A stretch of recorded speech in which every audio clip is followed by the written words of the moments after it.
Sam, What? you have to wake up. Why? You have to film the Amazing Race video. I already did that. For the new season, idiot. There's a new season.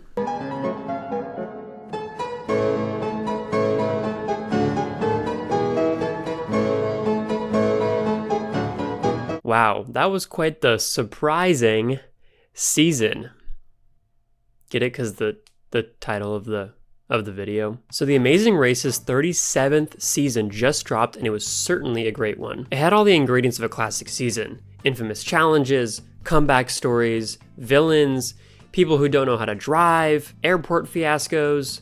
Phil's there. What's not to love? If you have not watched the newest season of the race, I would highly recommend it, especially because we're about to enter spoiler land as I talk about all the things that happened during season 37. So here's your chance to click off. Don't be mad at me. Okay, 3, 2, 1. Overall, I really enjoyed this season and all the casting choices they made. However, episode 1 for me was not the strongest of starts for a couple of reasons. The first was the fork in the road, which was just a glorified detour that got Mark and Larry eliminated when they should have still been in the race. They really hyped it up like teams would pick entirely different legs at the start and they would follow those paths all the way to the mat, but it was quickly revealed to be a twist for only one challenge, so it was pretty lame in my opinion. Also, casting Jackie and Lauren when Jackie was afraid of stairs was certainly a choice. Personally, I'm not a fan of 14 teams, but it's clear that the producers wanted to go bigger and bolder this season. Besides the first episode, I'm glad the fast forward is back, but that challenge was really dumb, I'm sorry. You literally just had to find a car in a parking lot. But besides these gripes, I really enjoyed everything we got to see this season. I love that we got to see twist every leg, but I kinda hope they don't continue this practice in the future. I loved watching a lot of the challenges, including making the coral star because conservation. Yeah, the translating of the Bible verse, making the pizza, the head-to-head water jousting, and the scramble on the last leg. There were also tons of characters that made it super fun, like the sumo guy,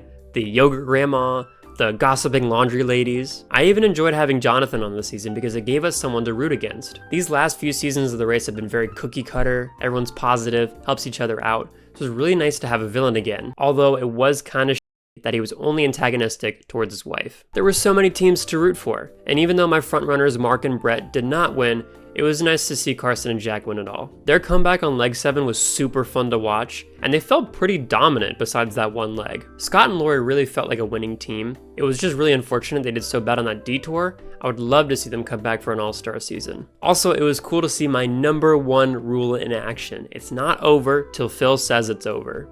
I'm totally taking that mantra, but I am going to choose to believe that Jonathan and his kid wrote that for them because of my video. Sorry, one more critique I will have is that with the reintroduction of non-elimination legs, the producers made it super obvious when it was going to happen because on every last clue throughout the race, Phil says the last team to check in will be eliminated, except for leg 9.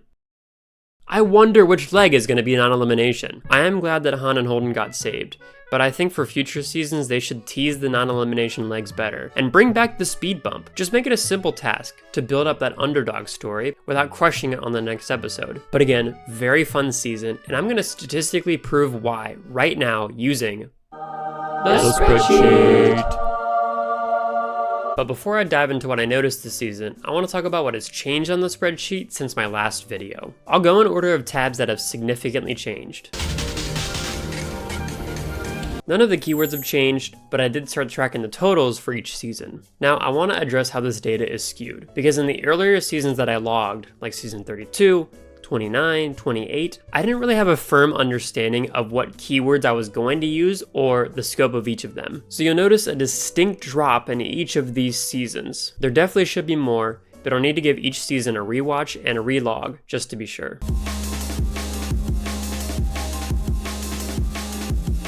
Not much here has changed except for me adding a new map from Wikipedia and a new geographical region in the world. Over the course of this season, I started posting leg-by-leg breakdowns after each episode on the Amazing Race subreddit and giving people a chance to check out the spreadsheet. When the race visited Indonesia this season, many commenters pointed out that Indonesia is not in South Asia, which is what I had originally, but in fact in Southeast Asia, which is very different culturally. I added Southeast Asia as a new region and relogged accordingly. One cool thing I want to point out real quick is that Southeast Asia is now the most visited sub-geographical region on the race with 57 legs.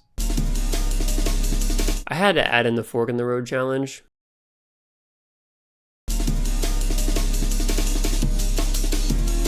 route info actually got a huge overhaul as I went through and recategorized every single route info clue from every leg of the race. Everything from flights, to taxi rides, to gondolas, to running, to just simply partner challenges. So I made a table for each season and categorized each clue, sometimes including multiple forms of transportation under one clue. Like if a team took a taxi to the airport, then a flight to a different country, then a taxi to the next clue. This data is then quantized in this table, showing how many straight up challenges and different forms of transportation were taken during each season. Logging and talking about this season got me interested in new types of data and statistics I had not thought of before. For instance, leg 7 on this race was not a mega leg and yet had 9 challenges, and I wondered, how many times has that happened before? The answer is literally never. Also, there were tons of episodes this season with no detours, and I wondered, how often does that happen?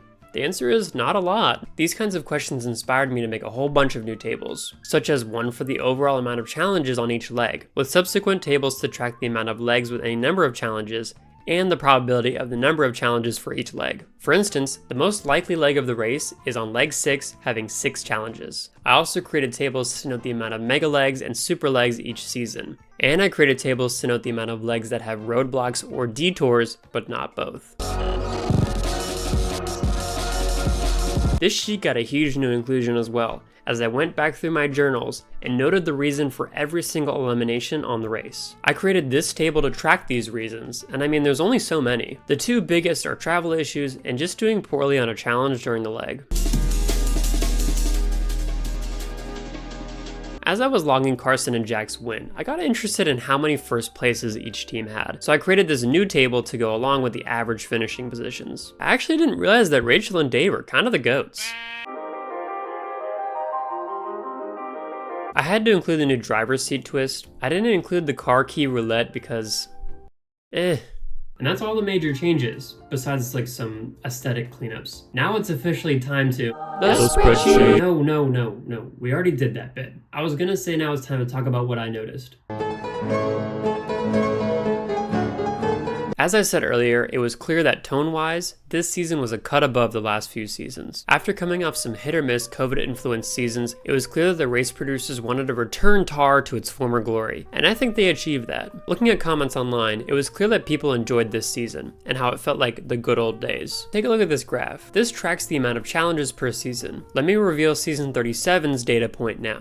This bar shoots way above the other post-COVID seasons, but also the previous 30 seasons of the race as well. This season had 90 challenges in its 12 legs, which is the most we've seen since season 8 with 92, and it's tied for the 5th most all time with season 3. If we take a look at the log for this season, every leg after leg 5 had at least 8 challenges, with leg 7 and 8 having 9 and 10 challenges respectfully. As I mentioned earlier, that has never happened on leg 7 before, and there have never been 10 challenges on leg 8 when it wasn't a mega leg. I'm actually kind of shocked there wasn't a mega leg this season considering how many challenges there were. Regardless, this is my primary thesis as to why this season felt like old TAR. Challenges on challenges on challenges. But it wasn't an increase of roadblocks or detours that caused this. In fact, this season had the least amount of detours with 7. It was an increase, however, of route infos. Out of those 90 challenges, 67 of them were route info clues, which is the most of all time. As audience members, we want to see teams explore the locations as much as possible,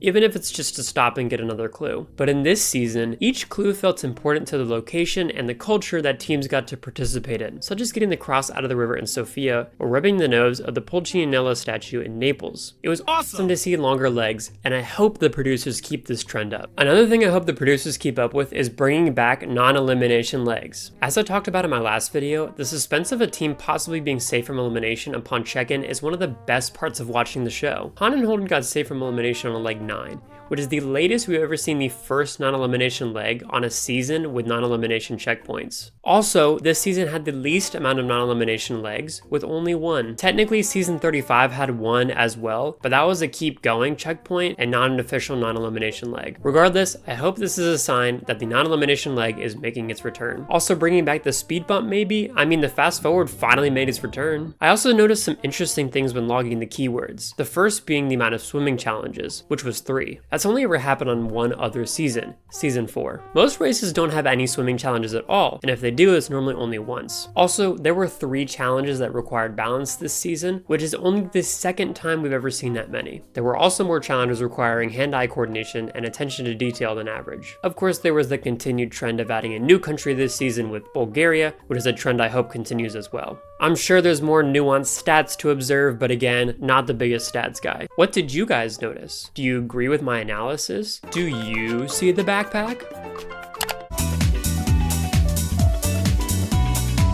Last thing I want to talk about today is the predictions I made before this season aired. If you saw my last video, which if you haven't, literally what are you doing? I used the spreadsheet to make predictions using previous data. Now it's time to put the spreadsheet. All right, we get it. Now it's time to put the spreadsheet to the test. How did I do? Let's start off with the stuff I got completely wrong. I didn't get a single location right except for Japan and Portugal, which were on the wrong legs. That being said, I did predict that they were going to visit Asia first, that they would spend 2 legs in the second location, and that they would be visiting a new country this season. There were also a lot of keywords I got entirely incorrect, such as the amount of balance and searching challenges. I also predicted that there would be normal non-elimination legs again, which was way off. I mean, I guess I get a point for them being back at all. Also, the types of challenges I predicted were not right for most legs, and the amount of challenges on those legs were also mostly wrong. I did predict a challenge-heavy season, but I actually under-predicted with only 83. Also, I was really hoping for a mega leg on leg 9, maybe next season, but never fear, dear viewer, because there was actually a ton of stuff I got completely correct. I called that the fast forward would be returning, that there would be 2 express passes given out, that there would be a non-elimination checkpoint on leg 9, that the first 3 legs would all have 6 challenges, that the winners would be an all-male team, that there would be 1 animal challenge, 2 dancing challenges, 7 legs with driving, 2 challenges involving heights, 1 music challenge, which almost never happens, and that there would be exactly 67 logged keywords. I also called that they were going to end the race in America. So I'm basically a genius. If I were to rate the effectiveness of the spreadsheet, I would probably say a calm 99%. I'm basically in the mind of the producers. All that's left now is to use the spreadsheet to predict season 38. Now I did hear a huge spoiler about this season. If you're worried about spoilers for season 38, I would go ahead and click off now. In terms of casting for next season, it's going to be all former Big Brother contestants. What does this mean? Well, we've already seen Big Brother pairs in the Amazing Race for season 31, when they faced up against Amazing Race and Survivor alum. And this season was insanely average. Literally nothing sticks out about it except for it ending in Detroit, which is the only time it's ever ended in Michigan. Will we see a similar trend here in this season? I'm not sure. I've never seen Big Brother, so I'm not sure how these teams are going to look or how competitive they're going to be for this next season. That being said, I am going to predict that the producers are going to step back a little bit in crafting this season and let more drama fuel the entertainment of each of the episodes, especially with more airport fiascos. With how many challenges there were this season and how little drama there was besides the U-turn vote and Jonathan, there was not as much focus on team-to-team relationships, good or bad. I think by bringing in already established reality TV stars, they're hoping for more interesting alliances and drama, and thus there'll be less focus on building a hyper-diverse, competitive race. Let me stop yapping now. This is me giving a voiceover and showing my personal prediction for season 38. Future Sam, how close was I? Is the spreadsheet still 99% effective? Now I'm just gonna waste time, so editing Sam has plenty of time to display the graphics on screen. Aren't they beautiful? Yeah, so that's all I wrote in the script. I'm supposed to just say blah, blah, blah, blah. That's gonna do it for this video, guys. So if you watched it all the way through, that literally means nothing to me. What are your guys' thoughts on this season? Do you have any suggestions for the spreadsheet and how I can make it better? Let me know in the comment section below, but again, it doesn't mean anything to me. Stay tuned for my updates on season 38 and for how season 39 will be completely generated by ChatGPT using my Excel file. Okay, bye.